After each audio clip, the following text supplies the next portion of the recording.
Box rate Apple అయితే కొంచెం ఎక్కువ పెట్టుబడి, రిస్క్ ఎక్కువ, రోడ్ సైడ్. హాయ్ ఫ్రెండ్స్, అందరికి welcome back to our channel. మార్కెట్లకి అయితే వచ్చేసినాం. స్టార్టింగ్ లో అయితే గనక బాక్సుల ప్రకారం ఉన్నాయి. ఇవైతే గనక 600 బాక్స్ ఉంది, కానీ మనం కొంచెం బార్గెన్ చేసి ఎక్కువ మొత్తంలో కొంటే గనక ఇంకొంచెం తగ్గుతుంది.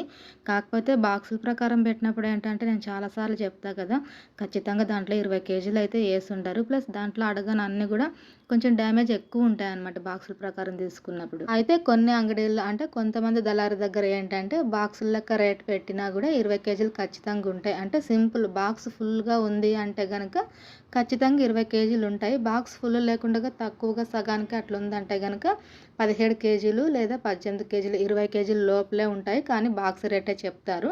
సింపుల్ అనమాట. బాక్స్ ఫుల్ ఉంటే కనుక 20 కేజీలు ఉన్నట్టు, ఫుల్ లేదంటే ఖచ్చితంగా 20 కేజీలు ఉండవు. తూకాల ప్రకారం కొన్నప్పుడు ఖచ్చితంగా మన ఎదురుగా తూకం చేసి ఇస్తారు.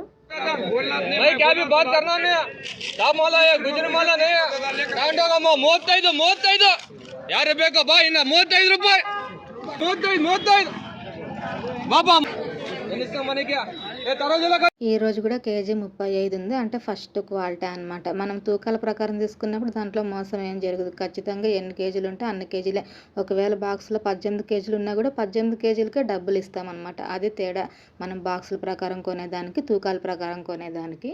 ఈ పనస పండ్ల స్టాక్ మాత్రం డైలీ వస్తూనే ఉంది. ఇది కూడా సీజన్ స్టార్ట్ అయిందనమాట. అందుకే రోజుకి స్టాక్ పెరిగిపోతుంది మార్కెట్లో. అయితే రేటు కూడా సేమే ఉంది, ఏం మారలేదనమాట. సైజుని బట్టి 200 నుంచి స్టార్ట్ అయ్యి 400 దాకా ఉంది.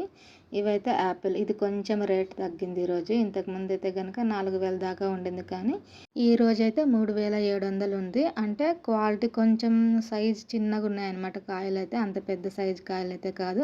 అందులోనూ చూడడానికి అట్లా కనిపిస్తున్నాయి, కానీ పెద్దగా క్వాలిటీ అయితే లేవు. ఇంక ఈరోజు మార్కెట్ నుంచి ఇంటికి తొందరగానే వచ్చేసినాం. ఆటో వాళ్ళు అయితే కొత్త వాళ్ళు అనమాట. అందుకే ఈరోజు ఇంక సరుకు కూడా లేట్గానే వస్తుంది.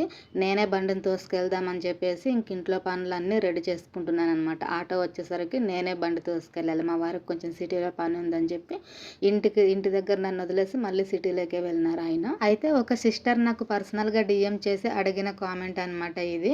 అక్క, ఆడవాళ్ళకి ఏవైనా చిన్న బిజినెస్ల గురించి కొన్ని టిప్స్ ఇస్తూ ఒక వీడియో చేయక్క, క్లియర్గా చెప్పండి అనేసి.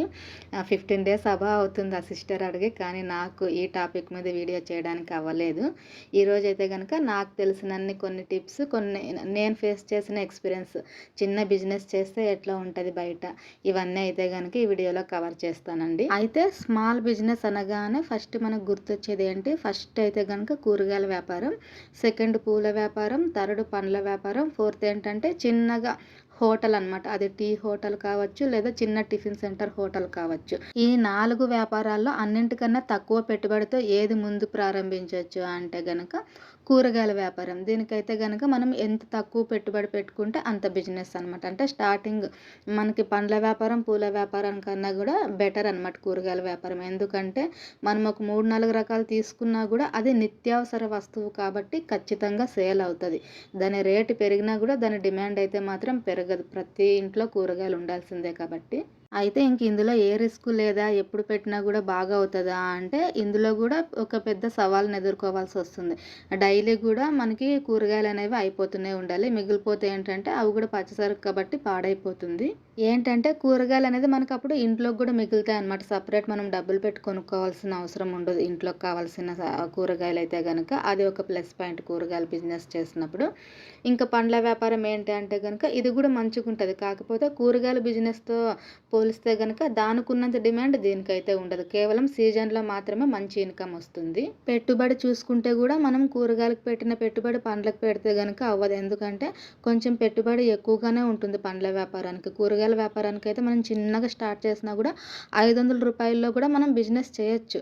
కానీ పండ్ల వ్యాపారంలో అట్లుండదు. కనీసం ఎంత చిన్న బిజినెస్ అయినా కూడా మనం 1000 రూపాయలైనా పెట్టుబడి పెట్టాల్సి వస్తుంది. ఇంకా మార్జిన్ విషయానికి వస్తే కూడా కూరగాయల్లో అయితే కనుక మనం డబుల్ మార్జిన్ పెట్టుకోవచ్చు. కానీ పండ్లలో అయితే కనుక కొన్నింటికి మాత్రమే డబుల్ మార్జిన్ ఉంటుంది. అన్ని రకాల ఐటమ్స్కి అయితే ఉండదు. అందులోనూ కూరగాయల బిజినెస్ స్లోగా ఉంది, ఈరోజు సరుకు ఏం అయిపోలేదు అనుకున్నా కూడా మనం మరుసటి రోజు లేదా 3వ రోజు కూడా అమ్ముకోవచ్చు. అంటే ఆకుకూరలు అయితే తడుసు, కానీ ఆలుగడ్డ, టమోటా, పచ్చిమిర్చి ఇట్లా తడిసే మాల్ అయితే కనుక అమ్ముకోవచ్చు. కానీ పండ్ల వ్యాపారంలో అయితే కనుక 2 రోజులే అనమాట. మిక్స్డ్ ఫ్రూట్స్ అయితే కనుక 3-4 రోజులు అంటే రన్నింగ్ ఉంటుంది కాబట్టి అది మనం 3 రోజుల దాకా మేనేజ్ చేయొచ్చు. అన్ని రకాలు కాదు కానీ కొన్ని రకాలు, కల్లంగిడికాయ, కర్బూజా అట్లాంటి గట్టి మాల అయితే మేనేజ్ చేయొచ్చు. ఇంకా మిగతావన్నీ కూడా 2 రోజులే అనమాట. 3వ రోజు అంటేనే దాని క్వాలిటీ తగ్గిపోయి ఉంటుంది. లాస్‌కి అమ్ముకున్నట్టు 3వ రోజు అమ్మితే గనక. కానీ 3 రోజుల దాకా అయితే గనక ఎప్పుడు సరుకు మిగిలివ్వము. ఎందుకంటే మనకు తెలుస్తది కదా! ఎంత సరుకు అయితే అమ్ముడుపోతుందో అంత సరుకు మాత్రమే తెచ్చుకుంటాం. మనకొక ఐడియా ఉంటది ఎంత సరుకు కొనాలి అనేది. ఇంకా లాభాల విషయానికొస్తే గనక కూరగాయల బిజినెస్‌తో పోలిస్తే సీజన్‌లో మంచిగుంటది దీంట్లో. అంటే అది పెట్టుబడి ఎక్కువ ఉంటుంది కాబట్టి మనకి ఇన్‌కమ్ గూడా ఎక్కువగానే వస్తుంది. మెయిన్‌గా ఏంటంటే మామిడి పండ్లు, కలింగడికాయ, కర్బూజా, అంజూరు పండ్లు వీటిల్లో అయితే గనక కొంచెం ప్రాఫిట్ ఎక్కువ ఉంటది. ఎందుకంటే జనాలు వీటిని తినడానికి ఎక్కువ ఇష్టపడతారనమాట సీజన్‌లో వచ్చేవి కాబట్టి. మిగతావి గూడా సీజన్‌లో దొరికేవి అయినప్పటికీ ఇవైతే కొంచెం అందరికి గూడా రేట్ కొంచెం తక్కువలోనే దొరుకుతాయి. అందుకే దీంట్లో కొంచెం బిజినెస్ మంచిగుంటది ఈ ఐటెమ్స్‌లో అయితే గనక. ఇంకా పూల వ్యాపారం విషయానికొస్తే గనక దాంట్లో గూడా మార్జిన్ డబుల్ పెట్టుకునే ఛాన్స్ ఉంటుంది. కానీ అవి ఎక్కడ తిరిగి మనకి పొద్దున్న, సాయంత్రం ఈ 2 టైంలలో మాత్రమే ఎక్కువ బిజినెస్ ఉంటది. మిగతా టైంలో అయితే ఉండదు. దీంట్లో కొంచెం రిస్క్ ఎక్కువ. ఎందుకంటే ఈ పూల వ్యాపారం ఏంటంటే ఎక్కడ తిరిగి మనకి టైం అయ్యే కొద్దీ అవి వాడిపోతూ వస్తాయి. రెక్కలు రాలిపోతాయి కదా! ఈ కూరగాయలు, పండ్లు ఏంటంటే గనక కొంచెం గట్టి వస్తువు కాబట్టి తడుస్తుంది. పూలు సెన్సిటివ్ కదా! ఎక్కడ తిరిగి మనకి రోజు పూలు రోజు అయిపోవాల్సిందే. మనం ఫ్రిడ్జ్‌లో పెట్టి అమ్ముతాం అట్లా అంటే గనక 2 రోజుల దాకా అవి కూడా గులాబీ లాంటి పూలనైతే గనక మేనేజ్ చేసుకోవచ్చు. ఈ కనకాంబరాలు, మల్లెపూలు ఇట్లాంటివైతే గనక మనం ఫ్రిడ్జ్‌లో పెట్టి అమ్మినా కూడా బయటికి తీసినప్పుడు అప్పుడు మాత్రమే ఫ్రెష్‌గా ఉంటాయి. కానీ మామూలుగా అయితే గనక అంత క్వాలిటీగా ఉండవు. కాబట్టి కొంచెం రిస్క్ అనమాట.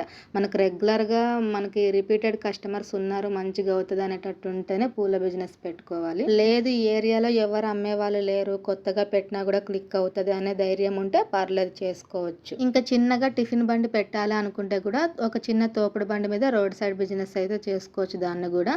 కాకపోతే దానికి షాప్ తీసి రెంట్ కట్టేది మాత్రం అస్సలు చేసుకోకూడదు. ఎందుకంటే పెట్టుబడి అనేది ఎక్కువ అయిపోతుంది. అదే తోపుడు బండి మీద చిన్న బిజినెస్ అయితే గనక ఒక్కరైనా కూడా చేసుకోగలరు. మనం రూమ్ తీసి రెంట్‌కి అదంతా కట్టేది అట్లా చేస్తే గనక ఖచ్చితంగా 2, 3 కావాల్సొస్తుంది. అప్పుడు ఇన్వెస్ట్‌మెంట్ ఆటోమేటిక్‌గా ఎక్కువైపోతుంది. అయితే ఈ 4 రకాల బిజినెస్‌లో ఖచ్చితంగా ఉండాల్సింది ఏంటి? సరైన ప్లానింగు, క్వాలిటీ, రిపీటెడ్ వచ్చే కస్టమర్స్ అంటే రెగ్యులర్ కస్టమర్స్.